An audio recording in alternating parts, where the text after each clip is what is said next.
like to introduce our first speaker. We have Patricia Lee. Patricia is a graduate of the Institute of Holistic Nutrition, the Ottawa campus. She is a certified nutritional practitioner and graduated with first-class honors. And she also holds certification in personal training and a sports specialization.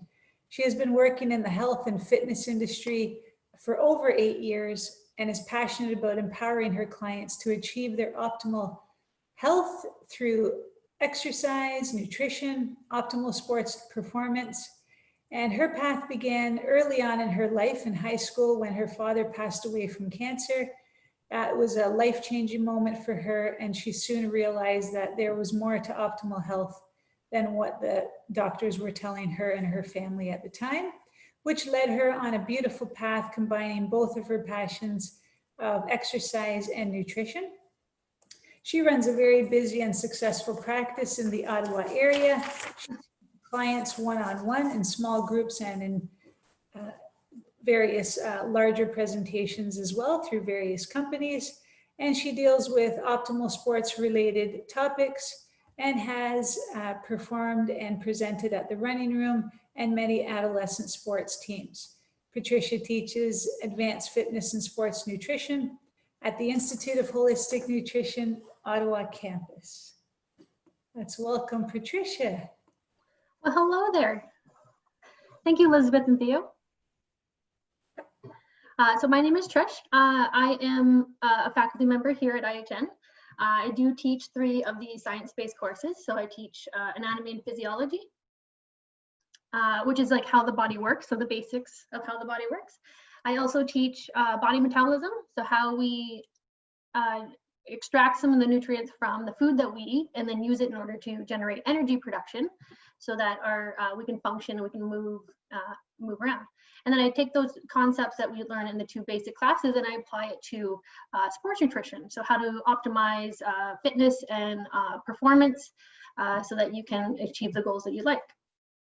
So as Elizabeth mentioned, I am a personal trainer and holistic nutritionist as well. So I've been a trainer for over 10 years.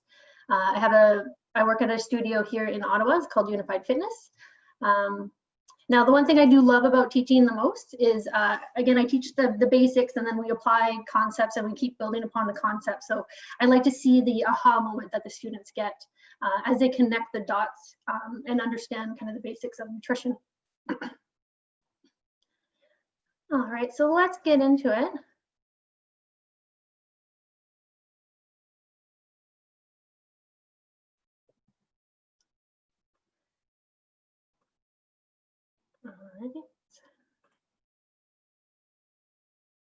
There we go. So yeah, today we're going to talk about effective weight management with nutrition. So I'm going to take some of the concepts actually from all 3 classes and kind of show you what I generally, some of the recommendations I give to my clients. So probably the question that most of you guys want to know is what diet is the most effective for weight loss or weight management? And there are a lot of variety out there. So we have the very popular ketogenic diet, which is a low carb diet. So you're restricting one of the macronutrients. There's some other variations of a low fat diet, such as the Ornish diet. And then there's balanced versions of diets like the Zone diet, where you have a balanced percentage of macronutrients. So remember, the macronutrients are your carbs, proteins, and fat that we get from food.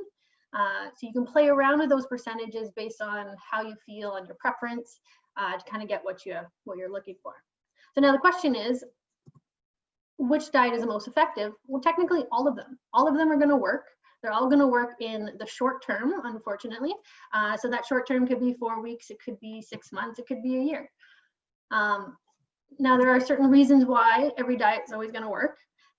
Diet mentality does lead to better food choices. Generally, every diet always leads to some sort of calorie deficit. So most of them are around like the 15 to 1800 calories a day. So there's always some sort of calorie deficit. So we're going to talk about how like calories in versus calories out, why they lead to weight loss, weight gain, and that situation. Diets also require planning. You have to plan what you're going to eat for the week, for the day, so that you're not stuck with choosing more convenience foods, which tend to be higher in sugar and fat. So now 95% of all diets do fail in the long term for simple reasons. Again, they're just not sustainable. Some of them are very restrictive, like if you go ketogenic, your carbs are very low. So sometimes like going out and being social with friends becomes really difficult.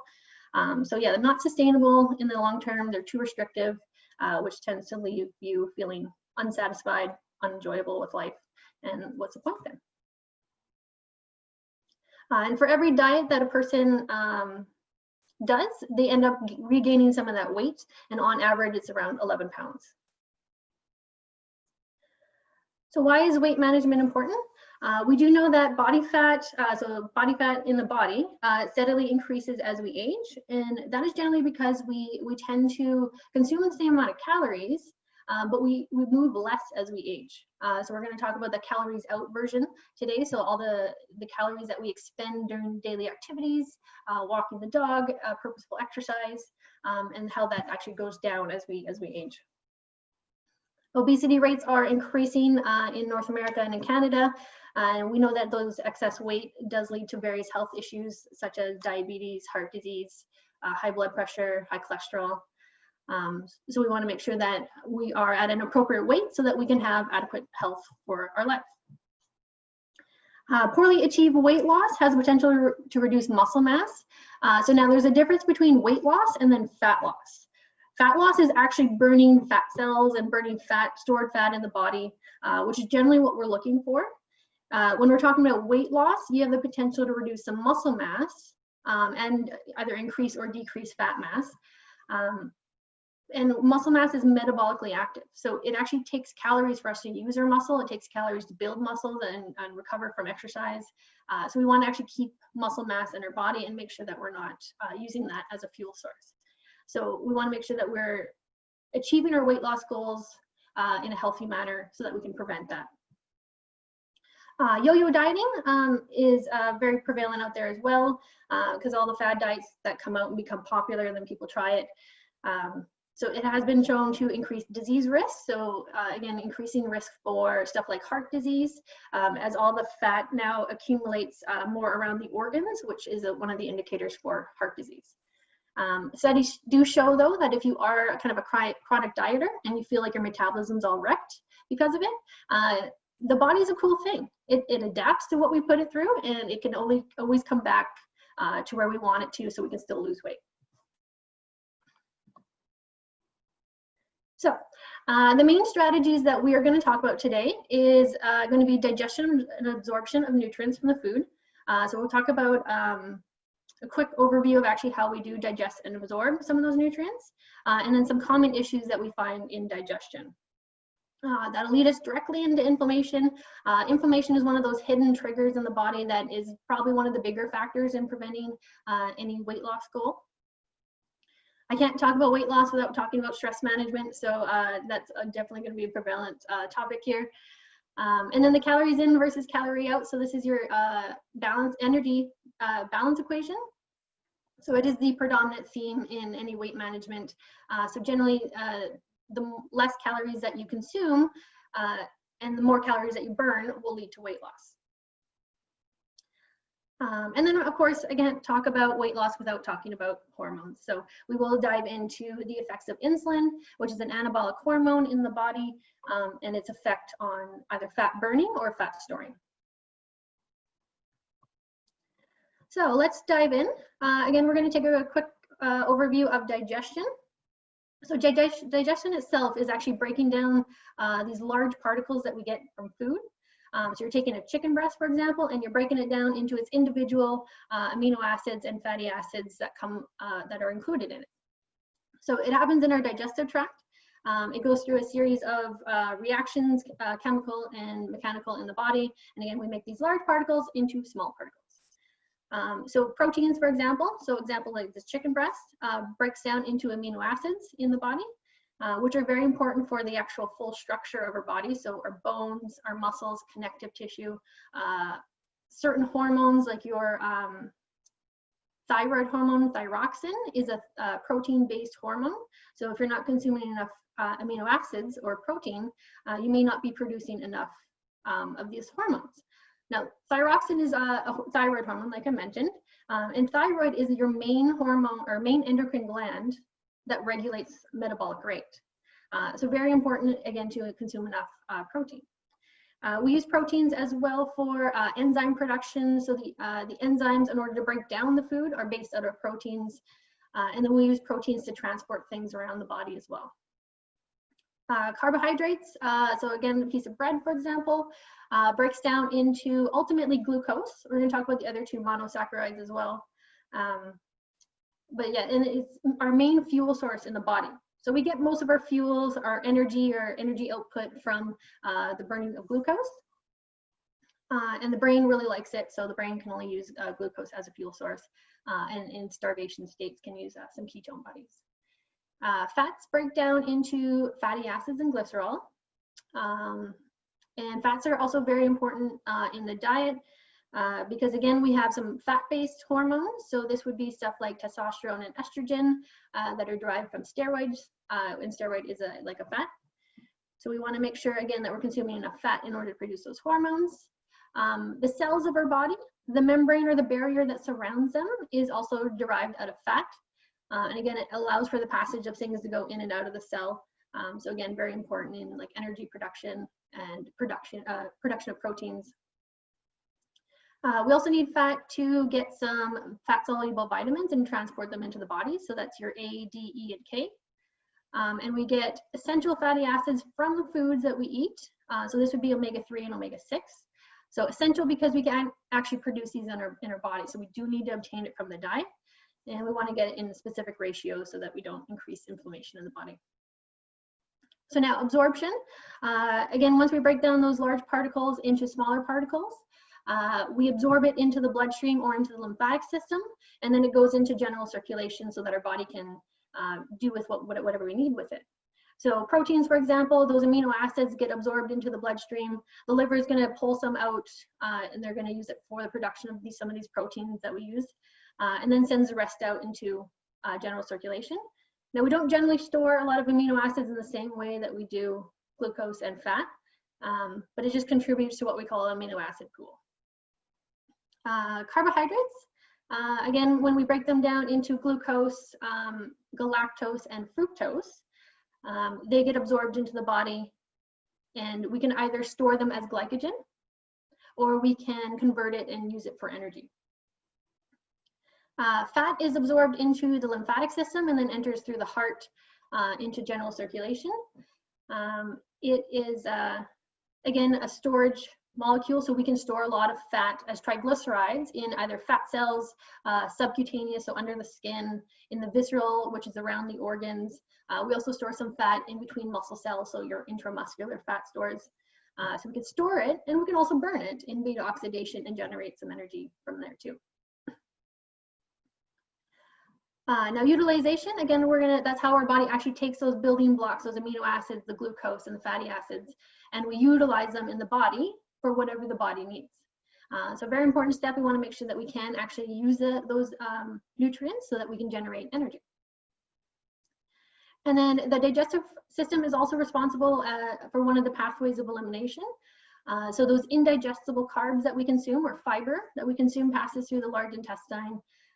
Bacteria will eat it. They'll produce short-chain fatty acids, which are like signaling molecules through the body, and that helps regulate like appetite regulation, whether or not we're storing fat or not, and a regularity of our bowel movements. So let's talk about a few common issues that I see in terms of digestion. So starting with the mouth. So the mouth, when we consume food, we chew it. Our tongue mixes the food around with the saliva. The saliva has enzymes in it, one of them specifically called salivary amylase, which helps to break down carbohydrates. So it starts to break down carbohydrates in the mouth. So sometimes if you're not chewing too much, and you swallow that larger particle a little bigger than it should be, again, we're gonna have some issues with digestion further down the line. So starting with the mouth and talking about how much you actually chew your food is always a good starting point.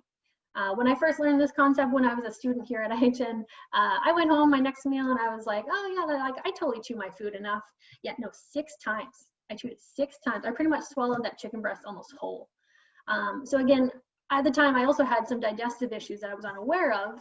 So I started actually chewing my food more and noticed a huge difference in how well I was digesting. Next up would be the stomach. The stomach is an important site for protein digestion. Now, protein's a little bit harder to digest because if you think about, again, some meats have like a lot of connective tissue. They have strong bonds between them. So we need a strong substance in order to help break that down.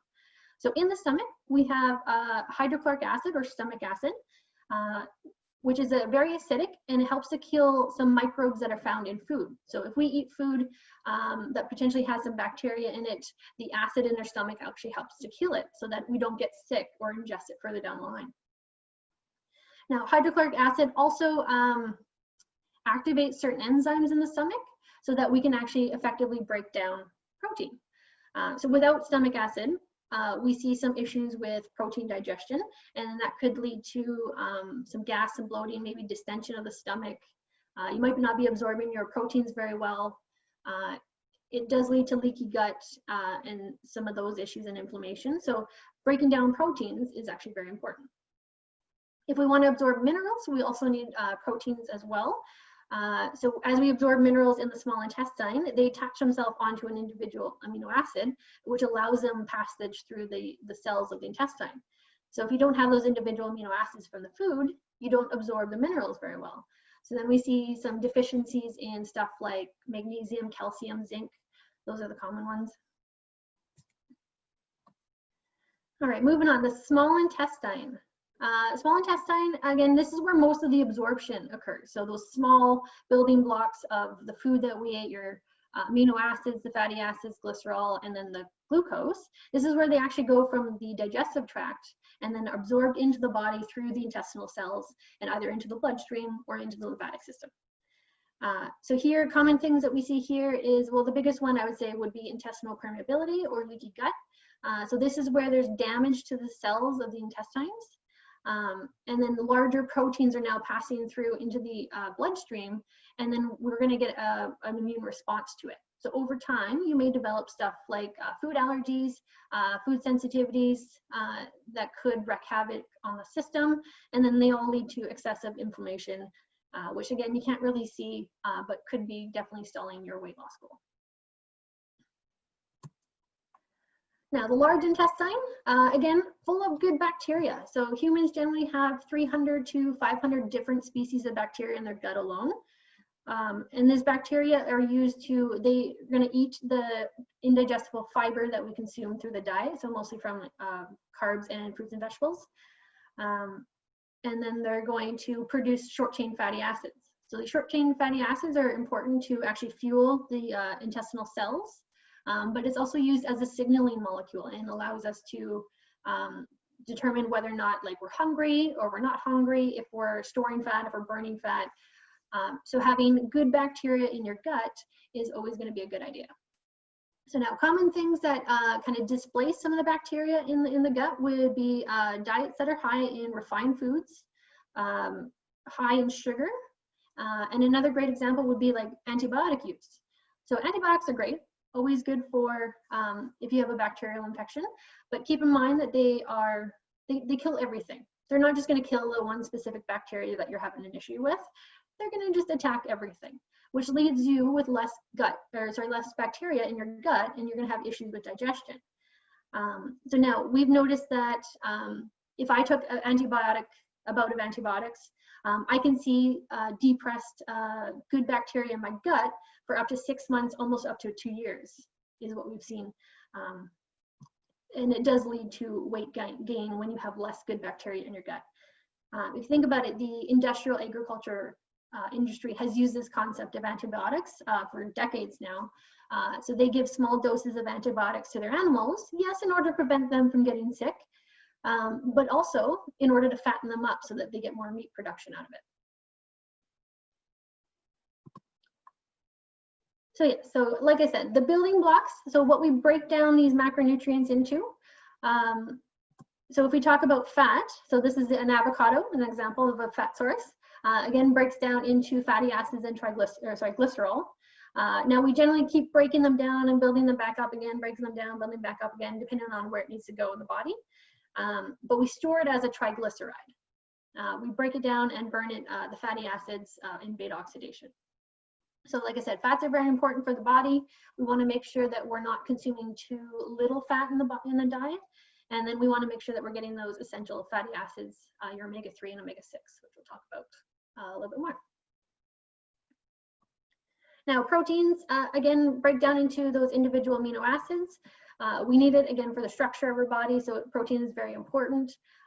Protein also helps you remain fuller longer, so that's a good one to keep in your diet.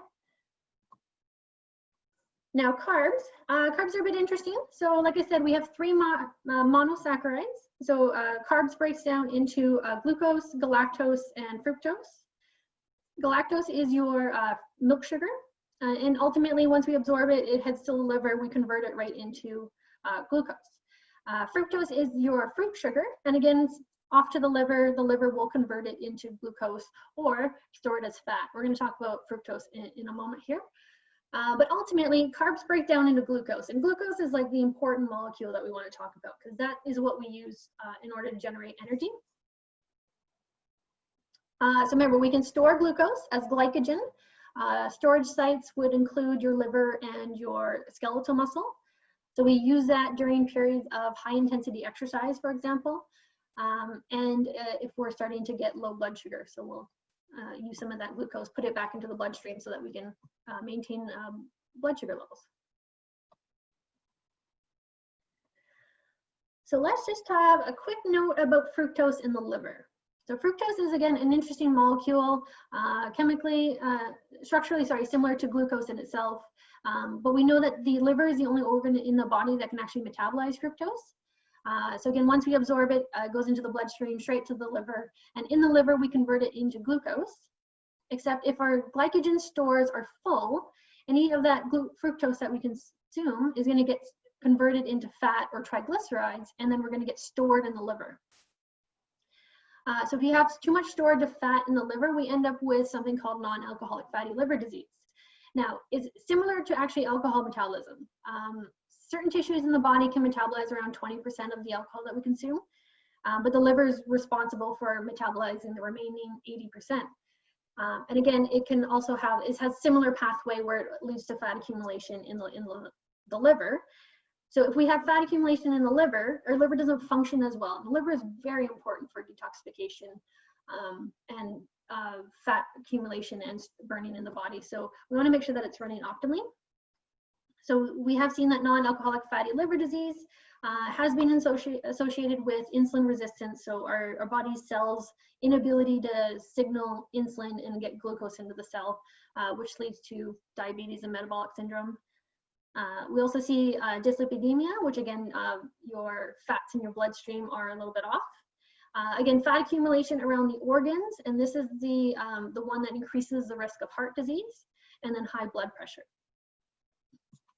So now, where do we get fructose from the body? It is found naturally in fruit. So it has 7.7 grams of fructose per cup of mango, to give you an example, which is roughly around 2 teaspoons of fructose. So now, the food system has developed what's called high fructose corn syrup. So they took table sugar and they added more fructose to it. So high fructose corn syrup is 55% fructose and then 45% glucose. And normal table sugar, again, in its natural state would be 50% fructose and 50% glucose, so half and half. So now, and then they've added this high fructose corn syrup into pretty much anything in a package. So the biggest one being those sugary drinks and colas or pops. Has 28.7 grams of fructose per 16-ounce bottle. So it's roughly 7.2 teaspoons of fructose that, again, only the liver can metabolize and therefore leads to fat accumulation in the body and in the liver. Combine that with some alcohol, so say you had a Rhine Coke, for example, and now you're just loading up on the alcohol and the fructose, which again is going to start to lead to some issues with the liver.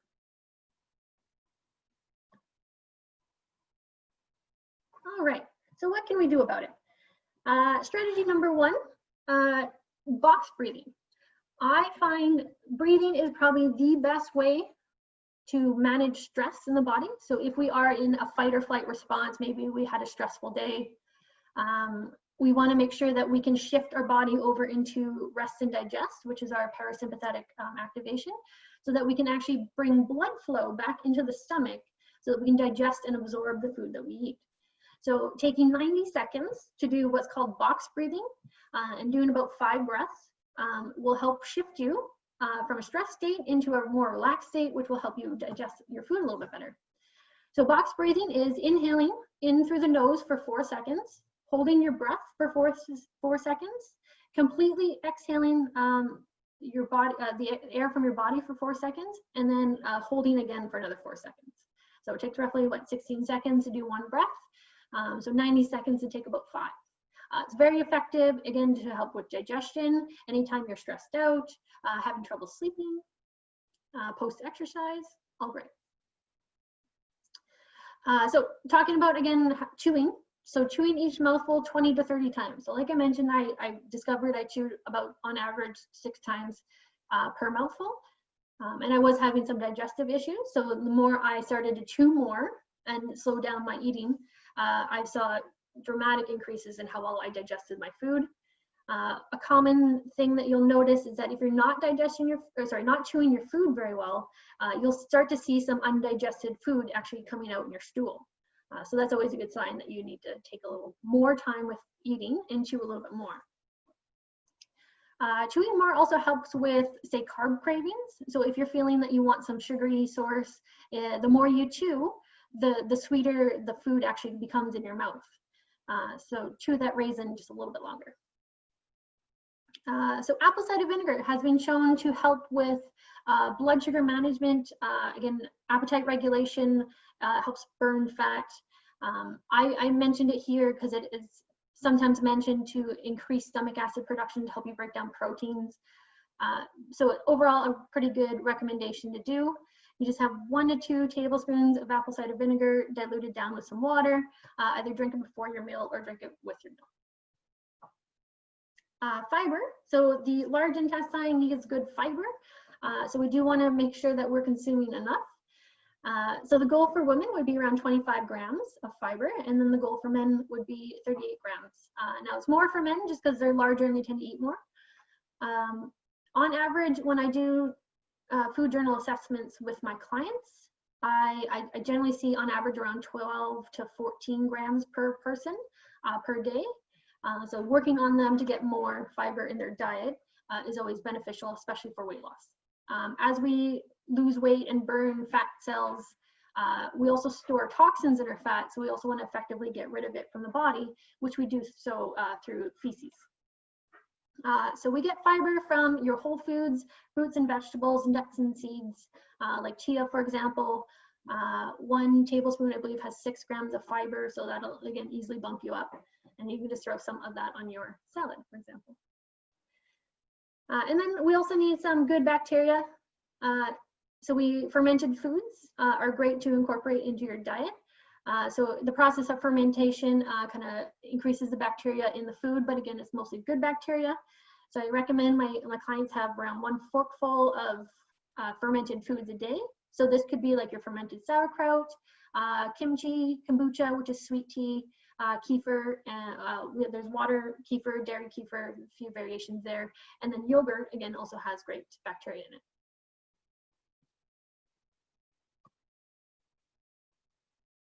All right, moving on. So next topic is inflammation.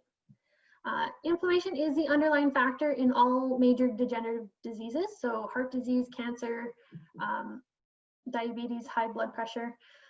And we see 5 common reasons why we have inflammation in the body. So foods, the foods that we eat, leaky gut, toxins in the environment, infections in the body that we may or may not know, and then stress management. So now inflammation is a normal response in the body. So if I cut my finger, for example, I would activate an acute inflammatory response in order to promote healing. So I have inflammatory markers that are present in the system, and again, it pulls certain compounds to the area in order to promote healing.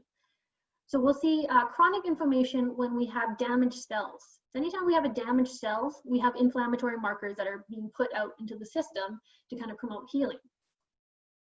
So foods can cause some inflammation in the body because, again, they damage cells. So stuff like your high sugar, high fructose corn syrup, the processed and refined carbs tend to be quite inflammatory. Excessive alcohol intake, trans fats that we get, so again, modified fats that our body can't really handle. And then vegetable and seed oils. So this would be stuff like canola oil. It tends to be really high in omega-6, which is inflammatory in the body. And we just want to balance that stuff out with some anti-inflammatory type foods. We talked briefly already about leaky gut. So again, if we don't digest very well, we have larger proteins that are going to damage the lining of the intestines as they try and pass through. And then you also get an immune system reaction to that. So if I have a food sensitivity to, say, gluten, for example, it is one of the common culprits.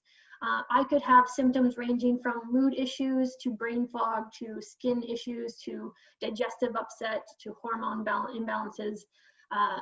Kind of the symptoms are pretty widespread. But again, we have damaged intestinal cells. So again, that puts off inflammatory markers in the system and causes inflammation. Toxins in our environment. So if we think about the toxins in our food alone, we have the pesticides, the herbicides, additives that we have in processed foods and preservatives in processed foods. Again, all of those substances cause inflammation in the body. So we want to make sure that we are avoiding some of those if possible. So organic whenever you can. And then there's cosmetic products. So the things you put on your skin, you spray around you, fragrances, carpets, plastics, all that stuff also causes some issues and inflammation in the body that we want to make sure that we are minimizing as much as we can. Chronic infections. So if we have infections in the system, so say we have maybe a candida infection, we might get yeast infections quite often. Maybe we get athlete's foot. Maybe we always have some sort of kind of mouth issue. So maybe you have like an infection in your mouth all the time. Again, all that dysbiosis is what it's called, the imbalance between the good and the bad bacteria, again, leads to more inflammation in the body. So stuff that we want to mitigate. And then stress is the other big one. Stress is kind of huge in any weight loss goal because stress kind of affects everything in the body. If we're super stressed out with work, again, we always end up saying in fight or flight, our digestion starts to suffer. Maybe we start to get signs of leaky gut. If we're in chronic pain, for example, you also have chronic inflammation, but that is still stressful in the body to have pain all the time.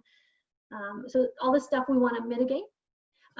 Stress also leads to the imbalance of other hormones in the body. So if we're super stressed out, our thyroid tends to have some issues over time. If you're a lady, menstrual cycles tend to go awire. Same thing with testosterone gets converted more into estrogens in men and women. So we want to make sure that we can balance out some of that stress management. And generally, it's just finding techniques that work for you. Because I can tell you, hey, you know, go for a walk in the woods with your friend, but maybe you don't like that. Maybe you don't like the bugs or whatever. So again, finding techniques that work for you are going to be the key here. So what can we do about it? In terms of inflammation, we want to make sure that we're avoiding some of those foods that cause inflammation in the body. We want to limit them. So there's no really good and bad foods out there. It's all about, hey, maybe eat more of this and eat a little less of this. So in terms of controlling inflammation, we want to eat a little bit more anti-inflammatory foods. So those include fatty fish. So the pink fish, so like salmon, trout, herring, mackerel, and sardines are all very high in omega-3, which are the anti-inflammatory essential fatty acids that we do need in the diet. So again, making sure that you're getting wild sources for these fish options. Garlic, ginger, turmeric, all your green herbs, so like rosemary, sage, thyme, basil, long list there. Again, all great for anti-inflammatory, antioxidant properties in them. So again, throw some of that stuff into your meals, and that'll definitely help. Colorful fruits and vegetables. Again, organic whenever possible. If you're not on the organic bandwagon, again, you can just try the Dirty Dozen Clean 15 list. Those are great options. So colorful fruits and vegetables, especially your green leafy vegetables, are great for, again, reducing inflammation in the body. And then grass-fed meat and poultry. So again, getting the good quality meats and making sure that we're avoiding maybe more of the conventional meat production varieties. as they do tend to be higher in omega-6. Like I said, we want to eat a little bit more of anti-inflammatory foods, eat a little less of the processed and refined foods. So the added sugar and the high fructose corn syrup, for example. And then again, for your vegetable and seed oil, so again, this is examples like canola oil, soy oil, corn oil. We want to choose other options that are, again, less in omega-3, less in omega-6 and better for you. So stuff like olive oil, which is high in omega-9, which is good for you. The coconut oil, more high in saturated fat, but a good cooking oil, and avocado oil as well.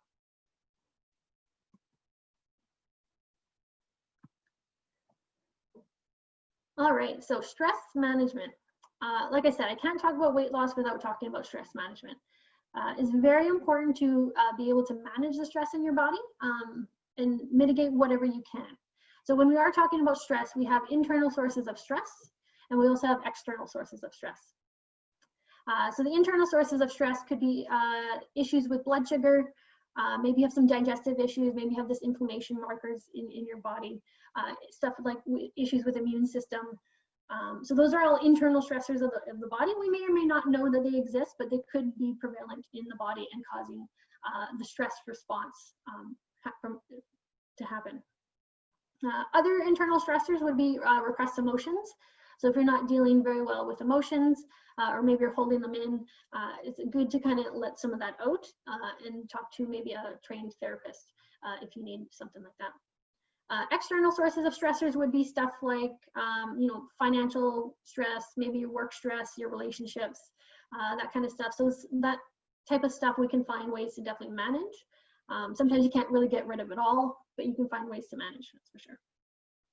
So we have seen that chronic stress does lead to inflammation in the system, does lead to hormone imbalances. So chronic stress will throw out your thyroid function, which again is your biggest metabolic endocrine gland in the system. So we want to make sure that one's functioning again for any weight loss goal. Chronic stress leads to nutrient deficiencies as it uses up more of those B vitamins. We need those B vitamins for energy production pathways in the system. Also stuff like magnesium. Magnesium becomes deficient when we have too much stress in our system. So that also leads to, more stress and tension in the body.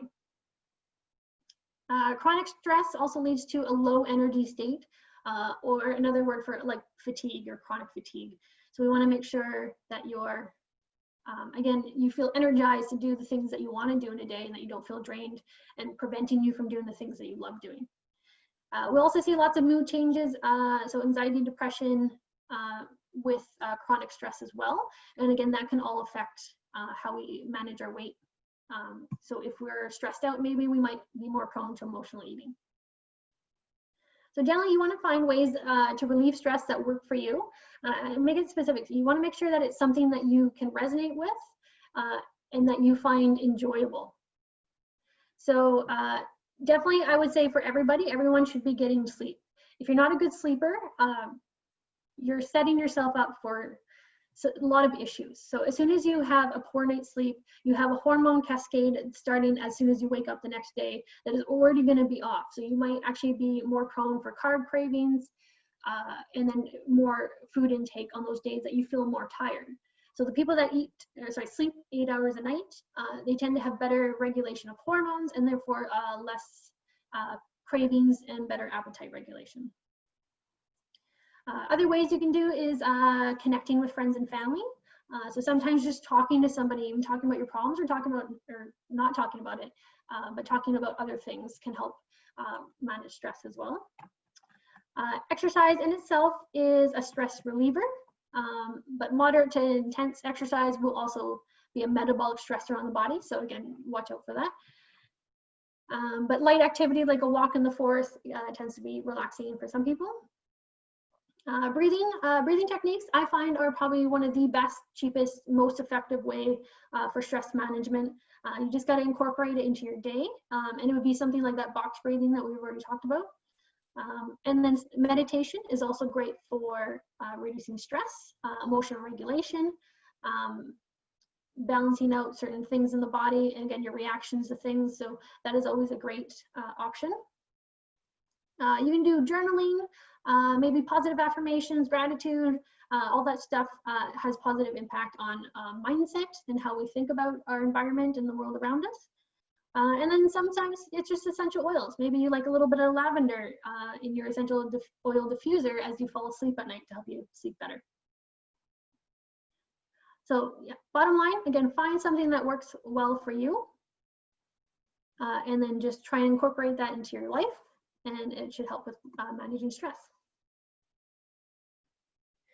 All right, so now next topic, we're going to talk about calories in versus calories out. So this is your general energy balance equation. This is the predominant theme that you'll read about in any of the weight management kind of topics that are out there. So you always got to kind of consider how much calories in versus calorie out play a factor. Now, is it the only thing that we have to focus on in terms of weight loss or weight gain? No, I think there's some other things, but it's a good starting point, that's for sure. So this principle is the principle of thermodynamics. So again, bringing in some physics here. If we want to maintain the weight that we're at, we eat the same amount of calories and consume the same amount of calories that we burn. So that calories in is food intake, calories out is energy expenditure. If we want to gain weight, we consume more calories than we burn, and we end up in a storage situation. If we want to lose weight, we consume less calories than we burn, and therefore will lead to weight loss. So let's talk about some of these factors. So calories in is generally the food that we eat, the drinks that we consume as well. So always got to consider some of the drinks. And now it's not just this simple. There is appetite regulation we could talk about here. Absorption rates as well are different depending on processing methods. So a few other factors go into calories in, but we're just gonna keep it fairly basic. So again, it's the food that we eat, the drinks that we consume, all of those contribute calories in our body. And again, we get that in carbs, proteins, and fats, and then micronutrients. But if we look at like food labels, so food labels can sometimes be off by 20 to 30%. So if we're tracking our calories and we're going off these food labels, sometimes the food label itself can be off by 20 to 30%. In terms of absorption rates, we absorb more calories from food the more it's processed. So if I eat a processed food versus a whole food, I'll absorb more calories from that processed food because it's already kind of been partially digested for me. So it's a little bit easier for me to get those calories in. Versus if I had a whole food, not digested at all or processed in any way. So it actually, we absorb a little bit less of those calories. So researchers did a study on how much you absorb from peanuts versus say peanut butter. And in the peanut category, they noticed that the participants actually excreted 38% of the calories from the peanuts in their stool versus the peanut butter was mostly absorbed, again, because peanut butter would be slightly processed, so a little easier to take in. So now the calories out part of the equation gets a little bit more interesting. We have certain factors that will contribute to how many calories you burn in a day. So starting with BMR, BMR accounts for the largest portion of it, so around 60 to 70%. And this is your basal metabolic rate. So this is how many calories your body burns in a waking state in order for it to do its function. So for me to talk and to breathe and to digest the food that I eat, I'm consuming calories in order to do that. So that accounts for 70%. Next one is we have NEAT. NEAT stands for non-exercise activity thermogenesis. So this is like the unplanned exercise that you do in a day. So it could be like me fidgeting with my hands right now. Maybe you're writing notes as we go along. You took your dog for a walk. Maybe you played with your children. This all accounts for NEAT and calories burned. So now it is variable upon people to people, but it roughly accounts for around 15%. And this is why recommendations like taking the stairs instead of the elevator and parking farthest from the store door and walking further is always a good recommendation, right? Because it contributes to your NEAT. And this does play a huge part in weight loss, even though it is such a small contributor. TEF or TEF is your thermic effect of food. So as we actually absorb and digest some of the food that we eat, it actually takes calories in order to do that. So this accounts for around 10%. And the different macronutrients have different rates of thermogenesis. So proteins, again, because they're harder to digest, they have the highest rate of thermogenesis. So it's roughly around 20 to 30%. So of its own calories that we've had in that protein, it actually takes in order to digest it. So if I had a 100-calorie chicken breast, for example, it would take me 30% of that in order to digest the actual chicken breast itself. Carbs are a little less. Carbs are around 5 to 6% of its calories in order to digest it, and then fats would be significantly less, so around 3% it takes of the calories to digest it. So we do get this thermic effect from food. So it actually burns calories in order to just eat food and use those nutrients. And then exercise itself. So this is planned, purposeful exercise, like going to the gym, going for a run, going kayaking on a beautiful day, that kind of thing. And now this is highly variable upon person to person. So someone who's sedentary, this would be on the lower end. Someone who is very high intense exercise can go up to about 15%.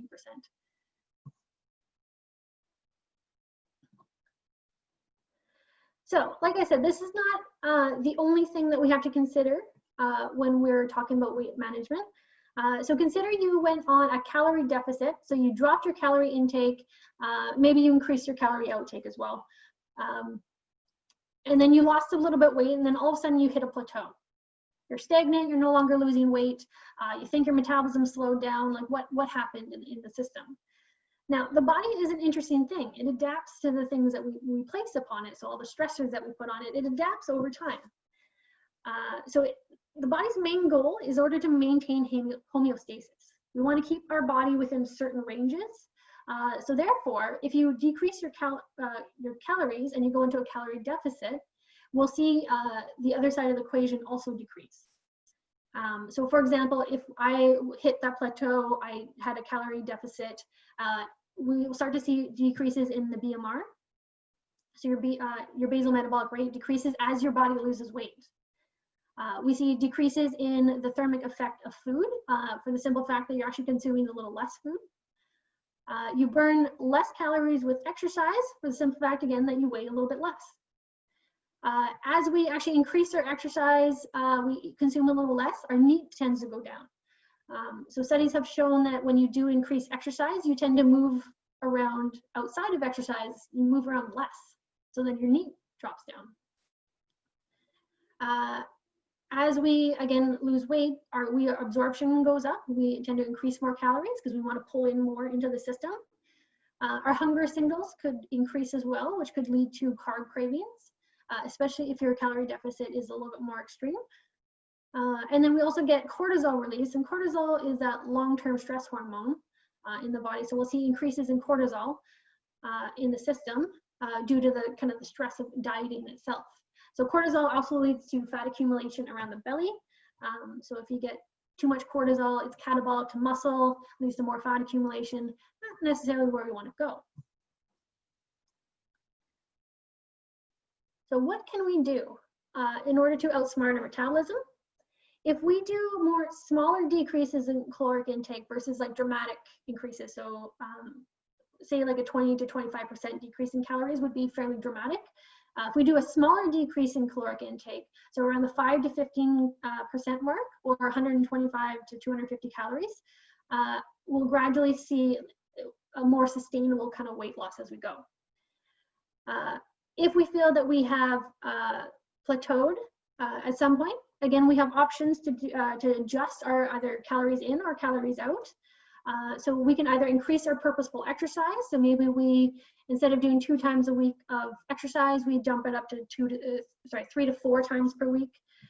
Or we can increase our NEAT, so our non-exercise activity thermogenesis.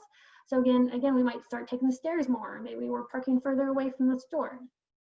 So things we can adjust there. So that increases calories out. Or you adjust your calories in and you drop them down a little bit less. So again, you eat less and or move more.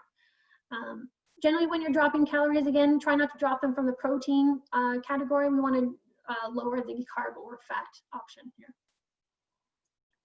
So now 1 pound of fat is equivalent to 3,500 calories. So in order for us to lose 1 pound of fat in a week, we need to burn in excess of 3,500 calories. So if we go into a calorie deficit of around 500 calories a day, we would burn that 1 pound of fat in a week. So now this calorie deficit can come from decreasing our calories by say 250 and increasing our activity by 250, or either one. So you can kind of play around with each part of the equation in order to kind of get the results that you're looking for. But just remember, as you start to lose weight, you have to readjust how many calories you're consuming because you weigh less, so then your basal metabolic rate is lower. So if you've hit that plateau, reassess calories and then continue. So now, does this mean you actually have to start counting calories? Not necessarily. I do think tracking calories works well for a very small percentage of the population. I don't think it works well for the majority of people though. There's some issues with counting calories. So again, we already talked about the food labels being off by around 20 to 30%. Most of the tracking apps have self-reported food items, which could be inaccurate, which could totally throw off your numbers. And studies do show that people, when they do track their calories, they kind of miss a few things. So as you can see from the picture here, you might have missed that cooking oil that you use to cook your breakfast in the morning. I have had clients who were tracking calories and they never accounted for the cooking oil at all in their total calories, and they ended up having 10 extra tablespoons of fat in their diet that they weren't accounting for, which it's a huge number, right? It contributed to significantly more amount of calories that they thought they weren't consuming, and therefore was stalling their weight loss. So studies have shown that people can underestimate their calorie tracking by up to 1,000 calories a day, which is pretty big, right? But if you do like the counting calorie variation, an easy way to determine how much calories you should be consuming for weight loss, I just gave weight loss numbers, is you take your body weight in pounds and you times it by a range of factors, so 10 to 14. So women tend to be on the, because we're smaller, we tend to be on the lower end of the range. If you're sedentary, you don't exercise, that kind of thing, stick to the 10. So multiply your body weight by 10. If you are moderately active, I would multiply your body weight by 12. Now, men tend to be bigger. Again, so if you're sedentary, stick to the 12. If you're more moderately active, multiply your body weight by 14. And then you base your macronutrient percentages based on preference. So again, we're playing around with the percentages of protein, carbs, and fat. So again, you can do whatever you feel is good for your body. If you just want the balanced approach, generally the 30% protein, 30% fat, 40% carbs is a good way to start. And then you can adjust accordingly according to how the results that you get. So some people know that they do really well in low fat. Some people know that they do really well with like a slightly less carb intake. So just kind of figuring out what works best for you. Now, another variation, if you choose not to count calories, is to just go with hand portions. I find this very easy. Hand portions are portable because you take your hand with you wherever you go. So it's easy to kind of just look at a meal, be like, oh, I got my palm size of protein, I got my cupped handful of carbs, I got my thumb of fat, or if you want to think about it this way, this is how much fat you should have. And then my fistful of vegetables. So you can look at a meal and be like, oh, I got all of the requirements that I need to make a good meal. So generally in a day, women want around 4 to 6 servings of each one, and then men want around 6 to 8. So again, start with that. And adjust accordingly. So say after 2 weeks, maybe you didn't lose as much weight as you want, you drop it down from either the carb or the fat category by 1 or 2 servings each one. So just an alternative to do instead of for tracking calories.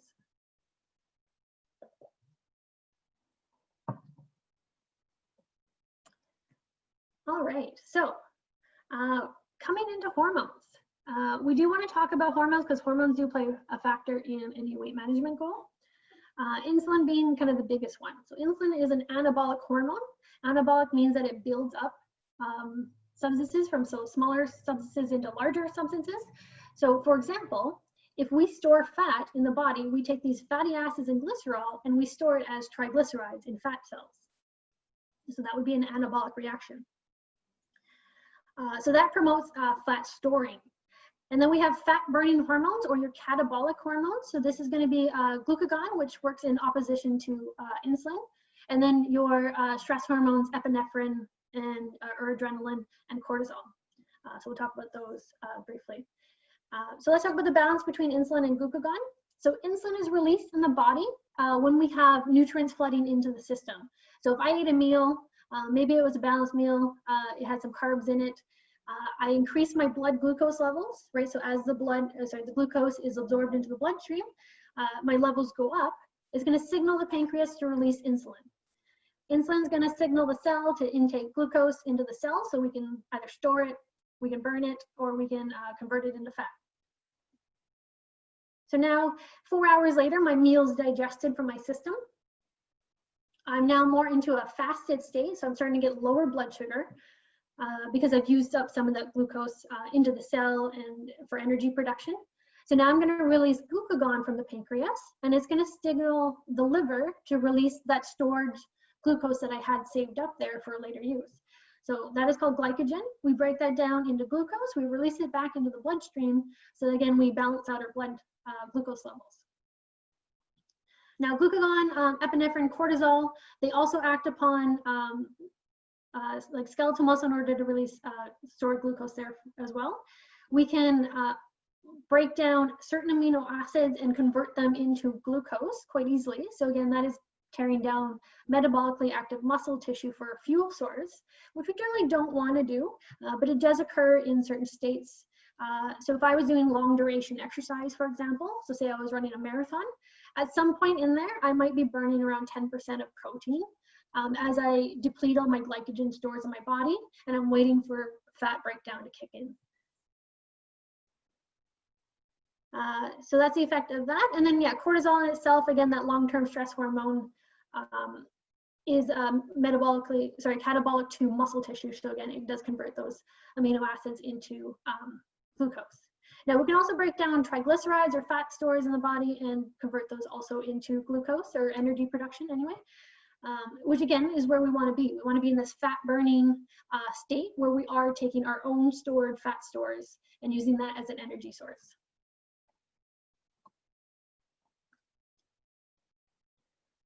So yeah, so in a fed state, so that is if I just had a meal in up to about 4 hours, because it takes on average 4 hours for food to leave the stomach. Kind of depends on what you ate. So if I had just a banana, it would probably take around 30 minutes for that the banana to leave my stomach and then enter digestion or absorption. If I had a balanced meal, probably take around 4 hours. If I had, say, a ketogenic meal that has high fat, it might take around 6 hours to leave my stomach. So in that period, I'm in what's called a fed state, and I have nutrients flooding into the digestive tract and therefore into the bloodstream. So my body's going to start to put them somewhere. Any calories or macronutrients that you eat in excess. So if I had a really large meal that was, say, like 1,200, 1,500 calories, any of that stuff that is in excess, so I store what I use or what I need, I use what I need, and then I store the rest as fat. So anything in excess, so protein, carbs, and fat, all of them will convert over to fat or triglycerides, and then we store them in the body. So remember, we store it under the skin, subcutaneous fat. We store them around organs, which is your visceral fat, again, your predictor for heart disease. Intramuscular, so again, we generally use that for low intensity exercise. And then we store them in fat cells. And again, that is driven by the hormone insulin. So if we have high insulin in our system, we are not burning fat. So now in a fasted state, so again, 4 to 6 hours later after I've had my meal, my blood sugar is starting to decrease. My body wants to maintain that homeostasis. I'm going to try and find some energy from the body in my storage sites, and I'm going to put it back into the bloodstream so that I can bring my blood sugar back up. So again, we take glycogen that is stored in the liver and skeletal muscle, we convert that into glucose. We can break down amino acids. So common ones tend to be alanine, glutamine, and aspartate, generally found in muscle tissue. and we can convert those into glucose. And then again, we can break down fat down into fatty acids and glycerol.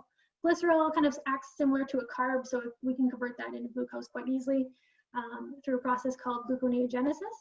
And then fatty acids go through a process called beta oxidation in order to generate energy.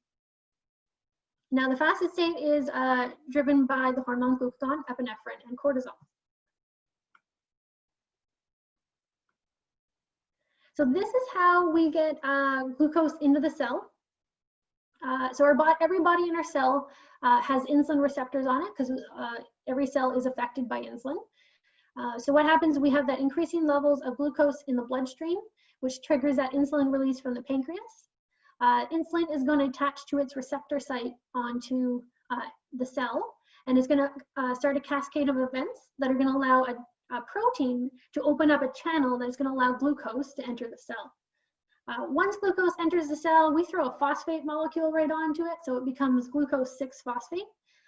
And because of that, it's now unable to leave the cell. So we kind of play around with the concentrations inside and outside the cell. So glucose will follow the laws of diffusion. So it goes from a high concentration down to a low concentration. And then once it's in the cell, we can keep it in there, and it goes down 3 potential pathways. So if we don't need energy at that moment, we store that glucose as glycogen. We can use that for later if we need energy at a later time, which is great. If we do need energy, say we're about to work out, for example, we're picking up our intensity, we want to be producing energy or ATP at this point.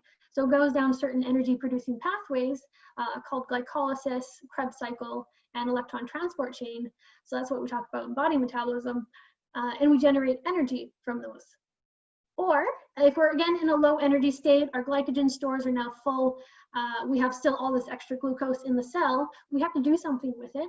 We convert it over into triglycerides and store it as fat in the body. So that can leave the system and go towards adipose tissue and deposits itself into fat cells.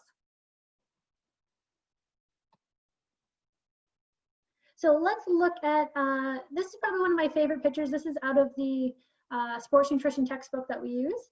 I think this depicts kind of distribution of calories in a day. I think it depicts that concept really well. So if we look at eating pattern number 1, there's no like large energy deficits or surpluses within a day. So that means they're generally eating kind of small meals timed throughout the day. And generally this is an ideal situation. So we're not going to be storing a lot as fat. We might potentially be losing a little bit of fat, maybe not. But again, an ideal situation. So we have good balance, good energy throughout the day. Again, less fat storage. Now, if we look at eating pattern number 2, generally this, if you look at it, it looks like they're having very large meals once or twice a day, which again, after you reach a certain capacity of storage, anything else that you can consume in that one meal at that one time is going to get converted to fat.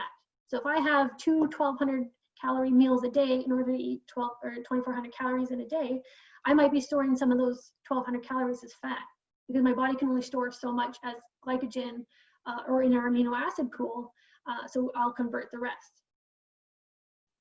And then eating pattern number 3, so these people tend to be prone to losing muscle because they're not eating enough calories. So they're always in some sort of like large grand deficit where they're using, yes, some stored tissue, stored energy molecules in the body, like they will be burning some fat, but you're also be burning a lot of muscle. And remember, muscle is metabolically active. It takes energy to use it, takes energy to build it.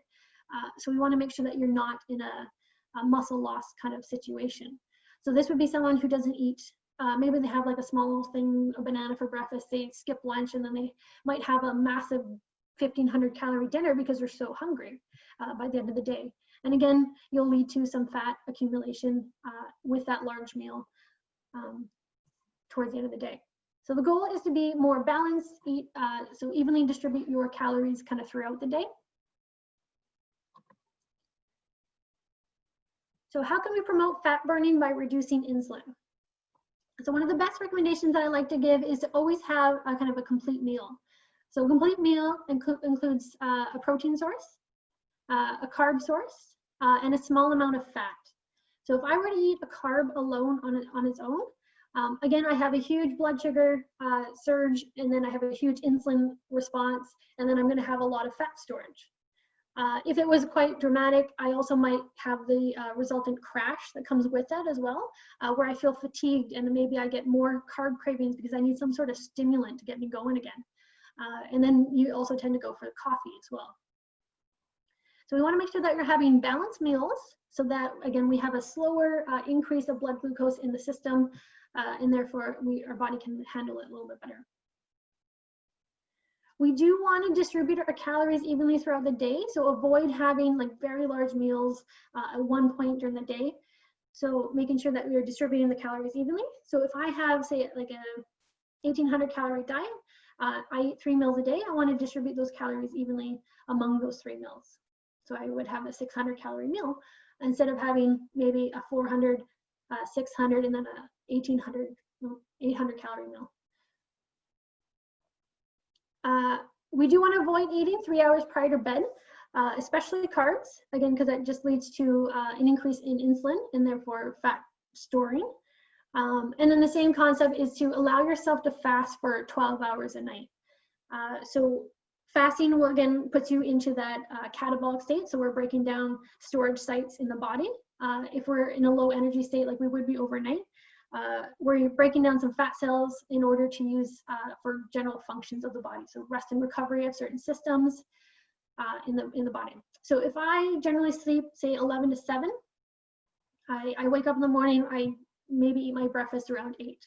I want to make sure that my dinner the night before is definitely by 8 o'clock. So I have my dinner, my last meal probably around 7:30. And then I relax for the rest of the evening. I might have a small snack before bed if I have blood sugar issues and it keeps me up at night. But again, that snack would be probably something more fat-based. So maybe I have like a small handful of nuts. Think about your portion size, right? Your thumb size of fat. So that allows for, again, the body to shift into more of that fat burning kind of state and prevents the fat accumulation.